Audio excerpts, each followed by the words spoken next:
ప్రకాశం జిల్లా head quarter అయినటువంటి ఒంగోలు పట్టణంలో మన బాబు కళ్యాణ మండపంలో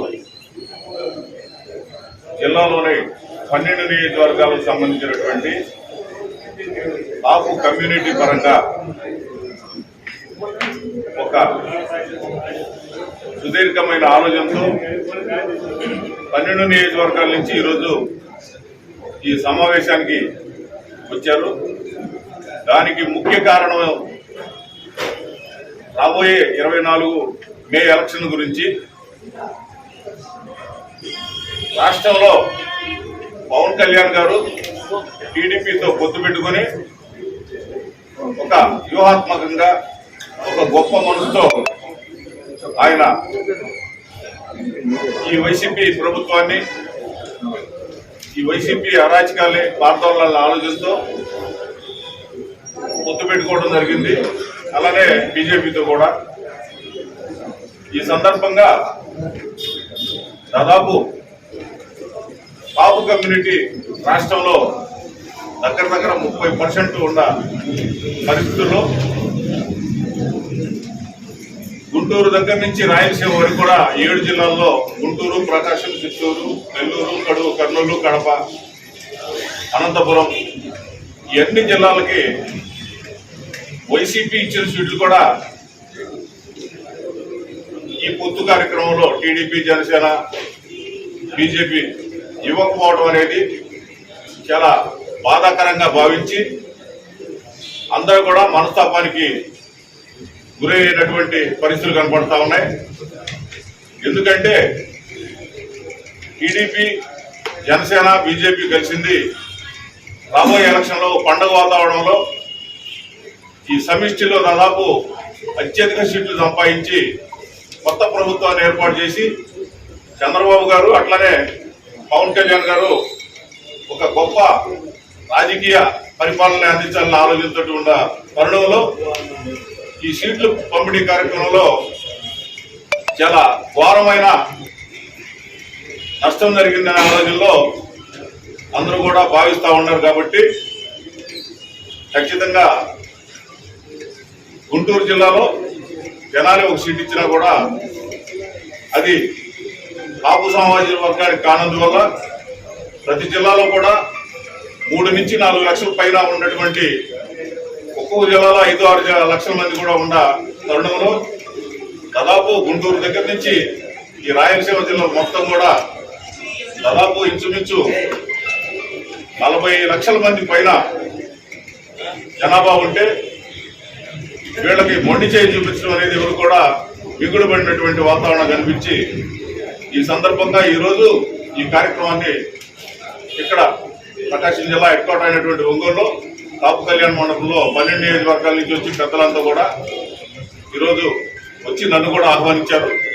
ఈ సందర్భంగా నేను ఇప్పుడే వచ్చాను. దానికి మెయిన్ రీజన్ ఏంటంటే ప్రకాశం జిల్లాలో ఉన్న 12 నియోజకవర్గాలకు సంబంధించి గతంలో టీఆర్పీ ఉన్న టైంలో గిద్దలూరు అత్యధిక మెజార్టీతో గెలిచినటువంటి సీట్ అది. నేను జనసేన పార్టీలో చేరిన తర్వాత కూడా పవన్ కళ్యాణ్ గారు నాకు మాట ఇచ్చి ఖచ్చితంగా గిద్దలూరు ఇస్తానని చెప్పడం జరిగింది. ఈ సందర్భంగా వీళ్ళంతా కూడా 12 నియోజకవర్గాల నుంచి ఏకాభిప్రాయంగా ఖచ్చితంగా మాకు గిద్దలూరు సీటు పునరాలోచన చేయాలి.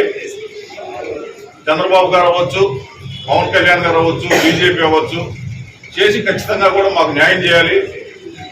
ఇక్కడ మాకు కానీ న్యాయం జరగకపోతే గిద్దలూరు సీటు ఒక బాబు నియోజకవర్గానికి సంబంధించి అందుబాటులో ప్రతినిధిగా అందుబాటులో లేనప్పుడు మేము ఇతరుల దగ్గరికి పోయి ఇబ్బంది పడటం అనేది మాకు ఇష్టం లేదు. కాబట్టి ఎట్టి పరిస్థితుల్లో దీన్ని మీరు పునరాలోచన చేసి ఖచ్చితంగా గిద్దలూరుని జనసేన కేటాయించాలి అనే ఆలోచనతో ఈ సమావేశం అంతా కూడా పెట్టి కొన్ని తీర్మానాలు కూడా మీడియాకు చెప్పడం జరిగింది. ఈ సందర్భంగా పవన్ కళ్యాణ్ గారు చంద్రబాబు గారు జైల్లో ఉన్నప్పుడు ఏ మంచి మనసుతోటైతే పోయి ఆయన ఆపదలో ఉన్న పార్టీని, వ్యక్తిని అండగా ఉండి గొప్ప మనసుతో ఆయన మద్దతు తెలియపరచడం అనేది అదే కోవగా లాస్ట్ వాటికి కూడా అదే స్టైల్లో ఆయన చేసినటువంటి గొప్ప త్యాగాన్ని గుర్తుంచుకొని కుట్రపూరితమైన విధానాలు చేయకుండా ఖచ్చితంగా కాపులకి న్యాయం జరిగే విధంగా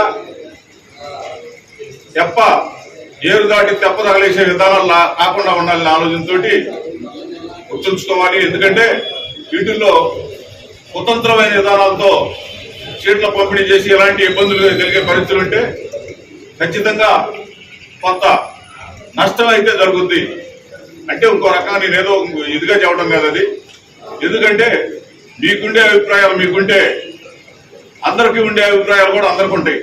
దాన్ని మనసులో ఉంచుకొని ఖచ్చితంగా మీ దాకా టైం ఉంది కాబట్టి ఖచ్చితంగా గిద్దలూరు విషయంలో మనసు మార్చుకొని ఖచ్చితంగా జనసేన పార్టీ వాళ్ళని 12 నియోజకవర్గాల నుంచి కోరుతున్నారు కాబట్టి దీన్ని పరిగణలోకి తీసుకొని ఖచ్చితంగా మీ మంచి మనసుతో ఈ గొప్ప విషయాన్ని మీరు సేకరించాల్సిందిగా కోరుకుంటూ రాబోయే వాతావరణంలో ఎలక్షన్లో ఏ విధంగా అయితే మంచిగా మనం సంతోషంగా కోరుకున్నామో ఆ విధంగా అందరూ సంతోషంగా ఉండే విధంగా మీరంతా నడుచుకోవాలని కోరుకుంటూ ఈ కార్యక్రమానికి ఇచ్చేసినటువంటి నా రక్త సంబంధికులందరికీ అలానే నా సోషల్ మీడియా వాళ్ళకి, ప్రింట్ మీడియా, ఎలక్ట్రానిక్ మీడియా వాళ్ళందరూ కూడా నా తోటి పెద్దలందరూ కూడా హృదయపూర్వక నమస్కారాలు తెలియపరుస్తూ నేను సెలవు తీసుకుంటూ